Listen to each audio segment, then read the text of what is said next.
Hello anime lovers, ये video full time magister का part 3 और लास्ट रिकैप वीडियो है। पार्ट 1 और पार्ट 2 को आपने काफी पसंद किया और अगर आप में से जिन लोगों ने पार्ट 1 और पार्ट 2 नहीं देखा उनको पार्ट 1 और पार्ट 2 का link description box, comment box और आई बटन पे दिख रहा होगा। तो जिन लोगों ने पार्ट 1 और पार्ट 2 नहीं देखा आप उसको देख लेना। पार्ट 2 के लास्ट में हमने देखा था कि इन पांचों लोगों ने मफॉन को अपनी टीम में ले लिया है और तभी वहाँ पे एक लड़की आती है और वो बताती है कि सिटी में एक मॉन्स्टर को देखा गया है और वो भी किसी गर्ल्स के स्कूल में, और उसी स्कूल में मफॉन की सिस्टर पढ़ती है। और फिर हम देखते हैं कि वो सभी अपनी जीप में बैठ के जा रहे होते हैं। मफॉन को पता चलता है कि जिस स्कूल में वो मॉन्स्टर अपीयर हुआ है उसी स्कूल में उसकी सिस्टर भी पढ़ती है। तो इसी चिंता में मफॉन अपनी सिस्टर को कॉल करता है, लेकिन उसकी बहन अपना फोन घर पे भूल गई होती है, इसलिए मफॉन को कॉल का आंसर नहीं मिलता। हम देखते हैं कि झाऊ की नजर रखी होती है और फिर सभी लोग वहाँ पे पहुँच जाते हैं और वहाँ पे पुलिस भी पहुँच चुकी थी क्योंकि अब तक लगभग 3 लड़कियाँ गायब हो चुकी थी। और फिर कैप्टन बोलता है कि हम सभी अलग अलग होके ढूंढेंगे और वो मफॉन को कैंटीन की तरफ भेज देते हैं। मफॉन दरवाजे के बाहर से झांक के देखता है कि कहीं उसके अंदर कोई मॉन्स्टर तो नहीं है, क्योंकि भाई उसको भी तो डर लग रहा था। और वो अंदर जाता है तभी उसको अपनी सिस्टर का फोन आता है। फोन के रिंगटोन से वो काफी डर जाता है। उसको याद आता है अरे ये तो मेरा ही फोन था। उसकी बहन बताती है कि उसने बाहर से कॉल किया है क्योंकि अपना फोन वो घर पे ही भूल गई है। मफॉन पूछता है कि तुमने फोन क्यों किया, तो उसकी बहन बताती है कि वो मॉन्स्टर पुराने कैंटीन में है। मफॉन कहता है कि अभी तो मैं वहीं पर हूँ। ये सुन के उसकी बहन भी शौक रह जाती है और वो भी शौक रह जाता है। तभी मफॉन को पीछे से कुछ हलचल सी महसूस होती है और वो जैसे ही पीछे देखता है वो काफी डर जाता है क्योंकि उसने अपनी जिंदगी में पहली बार ऐसा मॉन्स्टर देखा था। वो मॉन्स्टर खिड़की के बाहर होता है और वो सीधा मफॉन पे हमला कर देता है। मफॉन तो किसी तरह उसके हमले से बच जाता है, लेकिन तभी वहाँ पे ब्लास्ट हो जाता है और वहाँ पे आग लग जाती है। और अब सबको पता चल चुका था कि वो मॉन्स्टर पुराने वाले कैंटीन में है और मफॉन भी वहीं पे है। तो इस बात से सबको चिंता होने लगती है क्योंकि मफॉन अभी नया है, अभी उसको लड़ने का एक्सपीरियंस नहीं है और इसीलिए सब उसकी ओर आने लगते हैं। मफॉन अपने गैजेट की मदद से उस पे हमला करने की कोशिश करता है, लेकिन उस हमले से कुछ नहीं होता। मॉन्स्टर उस पे अटैक कर देता है और तभी वहाँ पे झाउकी आती है और वो अपने वाटर से एक शील्ड बना देती है। और अब वहाँ पे मफॉन की मदद के लिए सब आ चुके थे। उनका बॉस कहता है मफॉन अब तुम देखो हमारे स्किल्स को। और ली अपने विंड मैजिक की मदद से इधर से उधर टेलीपोर्ट होके उस मॉन्स्टर को काफी मजा चखाता है। मफॉन कहता है कि सच में ली काफी अमेजिंग है, इसकी विंड लेवल 2 की है और तब भी ये बहुत स्ट्रॉन्ग है। और वो सभी मिलके उस मॉन्स्टर को घायल कर देते हैं। सब इसी गलत फहमी में थे कि वो मॉन्स्टर अब मर चुका है, लेकिन वो अभी जिंदा था। और वो सभी अब मॉन्स्टर के पास जाते हैं तभी अचानक से वो मॉन्स्टर उठ के उन पे हमला कर देता है। कैप्टन बोलते हैं जल्दी से झाऊ की शील्ड बनाओ, पर शील्ड बनाने में थोड़ी देर हो जाती है और वो मॉन्स्टर शील्ड पे हमला कर देता है और इस अटैक की वजह से उसको चोट भी आती है, लेकिन समय रहते मफॉन अपनी लाइटिंग से उसको मार देता है। कैप्टन बोलते हैं कि मफॉन तुम्हारा बहुत बहुत शुक्रिया, तुमने इसकी जान बचा ली। और वो झाउकी को डांटने लगते हैं क्योंकि सबको कवर देने की जिम्मेदारी झाउकी की ही है। झाउकी उसके लिए अपने कैप्टन से माफी मांगती है। मफॉन देखता है कि उस मॉन्स्टर के अंदर से उसकी स्पिरिट बाहर आ रही है और वो स्पिरिट बाहर आके सीधा उसके लॉकेट में चली जाती है। मफॉन बोलता है इस बार भी किसी ने नहीं देखा, सभी अपने अपने काम में व्यस्त थे। फिर हम देखते हैं वो सभी वैन में बैठ के जा रहे होते हैं और यहाँ पे वो कुछ बातें करने लगते हैं। फिर हम आगे मफॉन को देखते हैं और अब वो अपने घर के पास पहुंच जाता है और उसकी बहन अभी भी टेलीफोन को लेके बैठी हुई थी, इस इंतजार में कि उसका भाई उसको फोन करेगा। मफॉन चुपके से जाके कहता है क्या तुम अभी भी मेरा इंतजार कर रही थी? उसकी बहन कहती है हाँ, मुझे लगा कि तुम फोन करोगे। मफॉन कहता है कि फिक्र करने की कोई जरूरत नहीं, अब मैं आ गया हूँ। और फिर मफॉन उसे बातें करने लगता है और बताता है कि उस मॉन्स्टर को मैंने अकेले ही मारा और उसको बताने लगता है कि उसने उस मॉन्स्टर को कैसे मारा। तभी उसकी सिस्टर हंसने लगती है और फिर हम अगले दिन का सीन देखते हैं। मफॉन हंटर हॉल जाता है और वहाँ पे कैप्टन उसको सर्टिफिकेट देते हैं और बोलते हैं कि आज से तुम हमारी टीम के मेंबर हुए। और मफॉन के साथ वहाँ पे कुछ बातें करते हैं। सही मफॉन से उसका असली नाम और उसकी ट्रू आइडेंटिटी के बारे में पूछने लगती है। मफॉन कहता है कि मैं अपनी ट्रू आइडेंटिटी तो नहीं बता सकता, लेकिन मेरा नाम फनमो है। हम मोही को देखते हैं जो कि अपने भाई के बेटे से मिलने आया था और इसकी फाइट मफॉन के साथ तय हुई थी, जैसा कि आपने रिकैप 1 और रिकैप 2 में देखा ही होगा। और वो उसकी असिस्टेंट पे बुरी नजर डालने लगता है। बाद में वो स्विमिंग पूल से बाहर आ जाता है और वो पूछता है अंकल मोही आप यहाँ पर क्यों आए हो। मोही कहता है कि तुम्हें पता है ना कि तुम्हारी फाइट मफोन के साथ तय हुई है, तुम्हें किसी भी हाल में उसको हराना है। तुम्हारी ट्रेनिंग कैसी चल रही है। यूं कहता है कि ट्रेनिंग तो मेरी काफी स्लो है। मोही कहता है क्या तुम इसको स्लो कहते हो, तुम लेवल 3 तक पहुंच चुके हो। म्यू कहता है कि आपके लिए फास्ट होगा लेकिन ये मेरे लिए स्लो ही है। बाद में यूं को हम उसके डैड के साथ देखते हैं। उसके डैड कहते हैं कि तुमको किसी भी तरह उस कचरे को हराना होगा। यहाँ पे वो मफोन की बात कर रहे हैं और अगर तुम उसको हरा देते हो तो प्रिंसिपल हमको सपोर्ट करेंगे और बाद में हम इलेक्शन में खड़े हो जाएंगे और मेरा ये सपना है कि तुम पॉलिटिशियन बनो।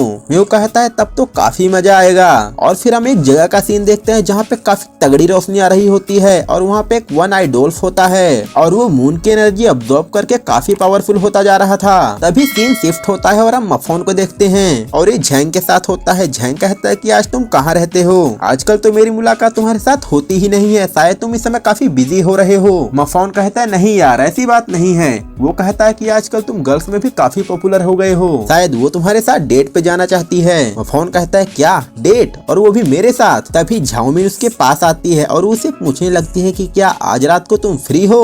मफोन अपने मन ही मन बोल रहा था कि इसको डेटिंग के चक्कर में नहीं पड़ना चाहिए, ये अभी स्टूडेंट है और इसको अपनी स्टडी पे ही ध्यान देना चाहिए। और ऐसी ही और बातें वो सोचने लगता है और फिर वो बोलता है कि हाँ आज रात को मैं फ्री हूँ। झाओमिन कहती है तो ठीक है, आज रात को मुझको स्कूल के पीछे वाले गेट पे मिलना। फिर रात को हम देखते हैं कि झाओमिन और मफोन रात को एक जगह पे गए होते हैं। वहाँ पे मफोन सोचने लगता है कि ये कैसी अजीब सी जगह है, उसको अपनी फर्स्ट डेट के लिए किसी रेस्टोरेंट या 5 स्टार होटल को बुक कर लेना चाहिए था। खैर उसकी चॉइस अच्छी नहीं है, बाद में मैं उसको बता दूंगा। तभी झाओमिन कहती है कि ये कंपनी काफी सालों से बंद है, ये काफी लॉस में चली गई थी और अभी तक इसका आधा कंस्ट्रक्शन ही हुआ है। मफोन पूछता है तो इसका क्या संबंध है। तो वो लड़की बताती है कि मैं और मेरी दादी यहाँ पे 3 सालों से रहते हैं, पर पिछले कुछ दिनों से मुझे यहाँ हलचल महसूस हो रही है और मुझे शक है कि यहाँ पे कोई मॉन्स्टर है। मफोन कहता है तो तुमने मुझे क्यों बुलाया। झाओमिन कहती है क्योंकि तुम हमारे स्कूल के सबसे स्ट्रॉन्गेस्ट मेज हो और इसीलिए मैं चाहती हूँ कि तुम अंदर जाके चेक करो। मफोन वहीं पे खड़ा खड़ा सोच रहा होता है कि हे भगवान मैं भी क्या सोच रहा था, ये डेट पे जाने वाली है। और फिर मफोन मान जाता है। मफोन देखता है कि गेट पे तो ताला है और इसलिए मफोन चढ़ के ऊपर चला जाता है और फिर वो देखता है इधर उधर और बोलता है शायद इधर 100 मॉन्स्टर होंगे, नहीं 7-8 तो होंगे ही, छोटे छोटे। तभी झाओमिन दरवाजा तोड़ के अंदर आ जाती है। मफोन कहता है अगर तुम्हें दरवाजा ही तोड़ना था तो पहले क्यों नहीं बोला, तो हम वहीं से आते, खामखा मुझको इतनी मेहनत करनी पड़ी। तभी मफोन अपनी एक अजीब सी पोटली निकालता है और वहाँ पे पाउडर छिड़कने लगता है। झाओमिन कहती है ये क्या है और ये तुमको किस दुकान पे मिला। मफोन कहता है कि मैं सिटी के हंटर की टीम में हूँ, इसीलिए मेरे पास होना तो लाजमी है और ये मुझे कैप्टन ने दिया है और इसकी मदद से मैं मॉन्स्टर को काफी जल्दी डिटेक्ट कर सकता हूँ। और ये बात मफोन धीरे से बोलता है इसीलिए ये झाओमिन को सुनाई नहीं देता। झाओमिन कहती है कि क्या इसकी मदद से तुम्हें जल्दी से मॉन्स्टर दिख जाएगा। तभी हम देखते हैं सामने से मॉन्स्टर की आवाज आने लगती है। मफोन कहता है चुप रहो। झाओमिन कहती है कि क्या हमें सिटी के हंटर की टीम को बुला लेना चाहिए। मफोन कहता है हाँ। तभी उनके सामने से एक मॉन्स्टर आ जाता है। मफोन कहता है तो ये गड्डी में छुपा था और इसीलिए हमें नहीं दिखा।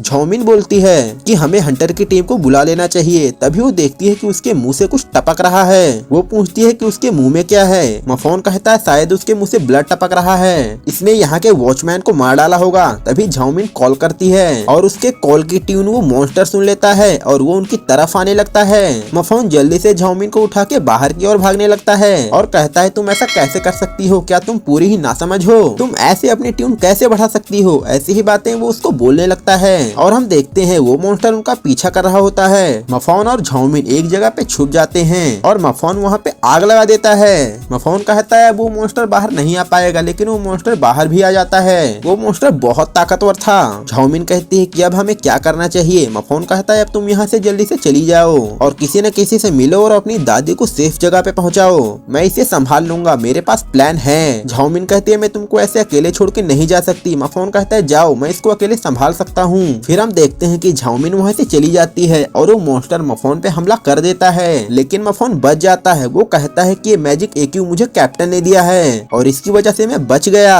और बाहर झाओमी ने सभी लोगों को सेफ जगह पे पहुंचा दिया होता है और वहाँ पे सई भी आती है, हंटर की टीम की मेंबर, और उसका भाई युवैंग होता है और युवैंग की और मफोन की फाइट होगी, वो भी उसके साथ होता है। और युवैंग मू झायोंग का बेटा है। रिकैप 1 और रिकैप 2 भाई अगर आपने अभी तक नहीं देखा तो जाके जरूर देखना, तभी आपको समझ आएगा। और इधर वो मॉन्स्टर मफोन को मारने ही वाला होता है, लेकिन तभी वहाँ पे सई आती है जो मफोन को बचा लेती है।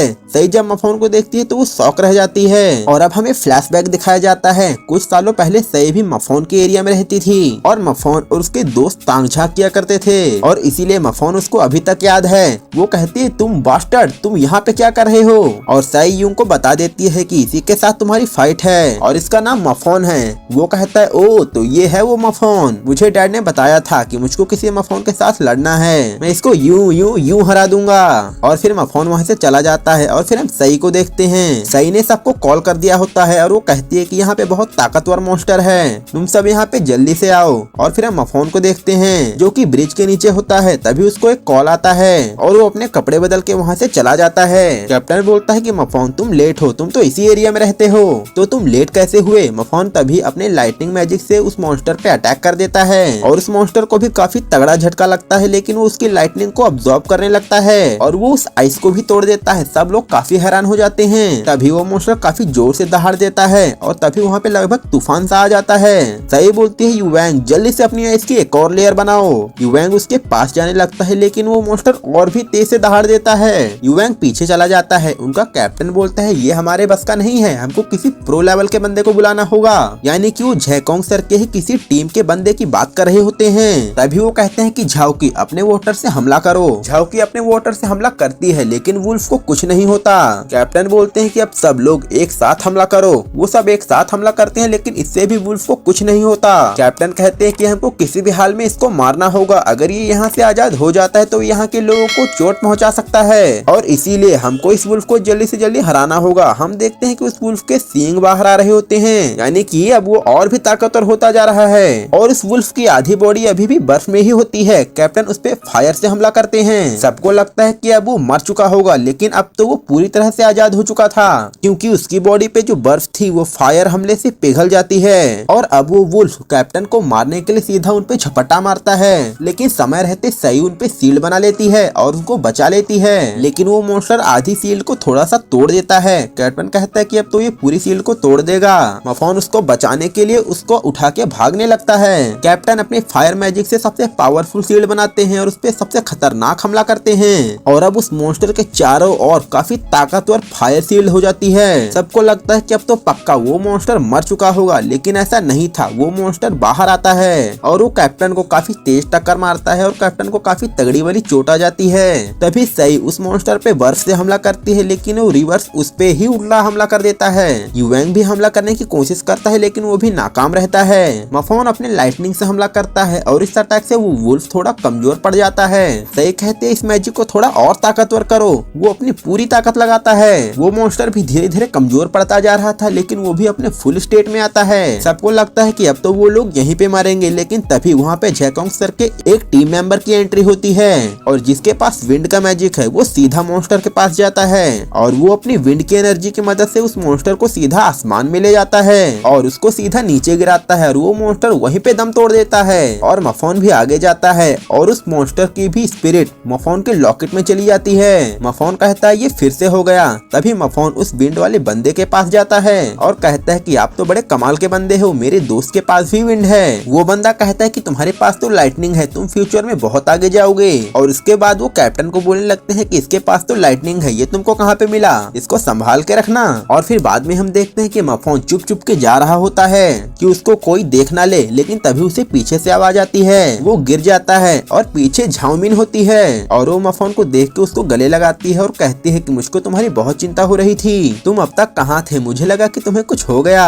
मफोन कहता है नहीं, मैं तो ठीक हूँ। हम मफोन को देखते हैं जो कि अपनी छत पे होता है और वो अपने लॉकेट को कहता है मुझे पता है तुम जिंदा हो, तभी उसका लॉकेट चमकने लगता है। मफॉन कहता है हाँ तुम सच में जिंदा हो। और उसके बाद हमें कुछ दिनों बाद का सीन दिखाया जाता है। मफॉन अपनी सिस्टर के साथ होता है और वो अपनी सिस्टर को कहता है ये देखो ये मेरी अब तक की सारी सैलरी है और ये मैं तुम्हें दे रहा हूँ, तुम जो चाहो वो खरीद सकती हो। तुम्हारे पास ढंग के कपड़े नहीं है। और यहाँ पे इनके बीच में बातें होती हैं। अगर अभी तक आप वीडियो में बने हैं और आपने वीडियो को लाइक नहीं किया तो वीडियो को लाइक करके चैनल को सब्सक्राइब करना। और फिर मफॉन की सिस्टर कहती है कि मैं हीलिंग मैजिक को यूज कर सकती हूँ। ये सुन के मफॉन काफी ज्यादा खुश हो जाता है। और बाद में हम मफॉन और झैंग को देखते हैं। झैंग कहता है कि तुम्हारी फाइट का दिन नजदीक आ रहा है, क्या तुम तैयार हो? मफॉन कहता है कि हाँ मैं तैयार हूँ, मैं रोज रात को मॉन्स्टर्स को मारता हूँ। ये बात सुन के झैंग कहता है क्या क्या कहा तुमने अभी? ये सुन के मफॉन कहता है हाँ अभी तक मैंने ये बात किसी को नहीं बताया कि मैं सिटी के हंटर की टीम में काम करता हूँ, मुझे ये बात इसको बतानी चाहिए। झैंग बोलता है कि यू का 18 बर्थडे आने वाला है और उसके 18th बर्थडे पे तुम्हारी और उसकी फाइट है, तुमको उसके 18th बर्थडे पे जाना चाहिए। वो लोग रिच हैं, उनकी बर्थडे पार्टी भी बड़ी होगी।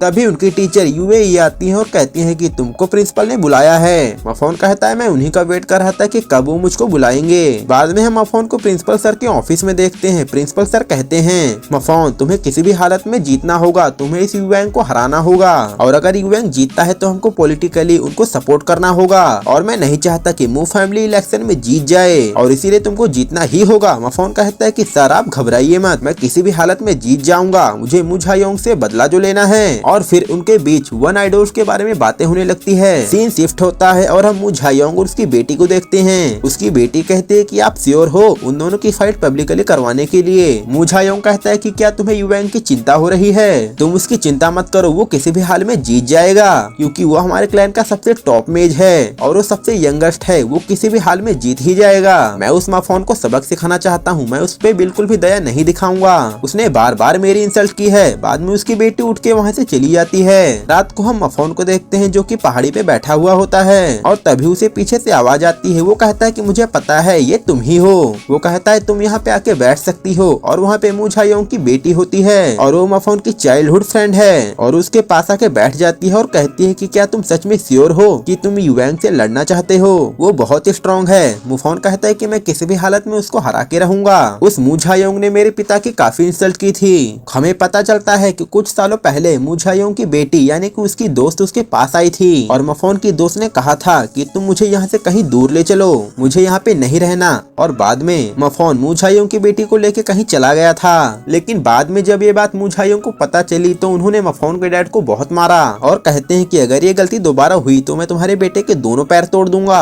और इसीलिए मफॉन को मू झायोंग पे बहुत गुस्सा आता है क्योंकि उसके डैड की तो कोई गलती नहीं थी, तभी मू झायोंग ने उनको बहुत मारा क्योंकि वो अमीर हैं और हम गरीब। बाद में मफॉन कहता है कि मैं मू झायोंग को सबक जरूर सिखाऊंगा और मुझे इस बात से कोई फर्क नहीं पड़ता चाहे वो तुम्हारे डैड ही क्यों ना हो। और फाइट के दिन हम मफॉन को देखते हैं जो कि मू झायोंग के घर पहुंच जाता है क्योंकि उनकी फाइट वहीं पे होने वाली थी और वहाँ पे सिटी हंटर के मेंबर्स भी आ चुके थे और सई उनका वेलकम कर रही होती है। तभी गलती से मफॉन उसको सिस्टर बुला देता है। सई कहते हैं कि तुम्हारी हिम्मत भी कैसे हुई मुझको सिस्टर बुलाने की। मफॉन उससे माफी मांगता है और अंदर चला जाता है और मफॉन मन ही मन सोच रहा होता है कि मैं बच गया, नहीं तो मैं उन्हीं के सामने अपना राज खोलने वाला था कि मैं उन्हीं की टीम का मेंबर हूँ। बाद में झाओकी मफॉन को देख के बोलती है कि ये मुझको फैमिलियर लगा, क्या ये हमारी टीम का वो बंदा हो सकता है जिसने हमें अभी तक अपना फेस नहीं दिखाया, वो लाइटनिंग वाला? सही बोलती है नहीं ये नामुमकिन है, उसके पास फायर है और उसके पास लाइटनिंग, कहाँ वो और कहाँ ये। हम मफॉन को देखते हैं जो कि खाना खा रहा होता है। तभी उसके पास झेकोंग सर आते हैं और उसकी प्लेट में इतना सारा खाना देख के कहते हैं कितने भुक्खड़ हो तुम, कितना खाओगे, तुम यहाँ पे लड़ने आए हो ना कि खाने। और वहाँ पे मफॉन के दोस्त भी आ जाते हैं और कहते हैं ये सच में बहुत भुक्खड़ है और इसे अभी भी खाने की ही पड़ी है, इसे अपने मैजिक पे ध्यान देना चाहिए। हम मू झायोंग को देखते हैं जो कि अपने बेटे को विश कर रहा होता है और आज उसका 18th बर्थडे है और यहाँ पे सभी लोग उसको विश कर रहे होते हैं। और बाद में हम फाइट के स्टेडियम को देखते हैं और वहाँ पे मफॉन खड़ा होता है और सब लोग वहाँ पे बैठ के मैच देख रहे होते हैं और तभी वहाँ पे यूएंग की एंट्री होती है। यूएंग और मफॉन दोनों अपने हाथ मिलाते हैं। यूएंग कहता है मैं तुमको जरूर हराऊंगा, मफॉन कहता है देखते हैं। योंग और मफॉन अपनी अपनी जगह पे जाके खड़े हो जाते हैं। योंग अपनी आई से मफॉन पे हमला करता है लेकिन मफॉन अपनी फायर शील्ड बना लेता है। मफॉन अपने फायर से हमला करता है लेकिन म्यू वहाँ से टेलीपोर्ट हो जाता है। मफॉन कहता है कि उसके पास जो शूज हैं वो उसकी स्पीड बढ़ा रहे हैं और मुझे किसी भी हालत में उसकी स्पीड कम करनी होगी और वो यू पे हमला कर रहा होता है लेकिन यू की स्पीड भी काफी तेज होती है इसीलिए वो बार बार उसके हमले से बचता जा रहा था। यू अपनी आइस का बहुत ताकतवर हमला हमला मफोन पे करता है और वहाँ पे आइस का तूफान ही आ जाता है। मुजायोंग कहता है ये युओंग का काफी ताकतवर हमला है, मफोन इससे नहीं बचने वाला। और स्टेडियम में सब लोग बातें करने लगते हैं कि ये आइस का सबसे ताकतवर हमला है, मफोन इससे नहीं बच पाएगा। और हम मफोन को देखते हैं जो कहता है मुझे किसी भी हालत में जीतना होगा, इसीलिए वो ध्यान लगाता है। और हम देखते हैं कि मफोन की फायर लेवल 3 की हो जाती है। फिर मफोन अपनी फायर का सबसे ताकतवर और लेवल 3 का हमला युओंग पे कर देता है और इससे तो वहाँ पे फायर का तूफान ही आ जाता है और इससे यहाँ पे युओंग हार जाता है। और स्टेडियम में बैठे तो सभी लोग हैरान ही हो जाते हैं क्योंकि इससे पहले उन्होंने फायर का इतना बड़ा हमला नहीं देखा था। यू नीचे बहुत घायल पड़ा था लेकिन तभी वो उठता है और उठ के ही अपने कपड़े फाड़ देता है। हम देखते हैं कि यू के शरीर पे काफी ताकतवर आर्मर होता है। मुझायोंग कहता है कि हमारे खानदान का सबसे ताकतवर आर्मर है और इससे कोई नहीं तोड़ सकता, इसे तो ये उसकी औकात दिखा देगा। योंग कहता है अब तुम मुझको हरा के दिखाओ। और लोग भी ये बातें करने लगते हैं कि अब तो मफोन के जीतने के चांसेस 0 हैं क्योंकि यूं के पास उसका खानदानी आर्मर है। मफोन कहता है नहीं, मैं ऐसे नहीं हार सकता, मेरे डैड की उम्मीदें मुझ पर है, मुझे जीतना ही होगा।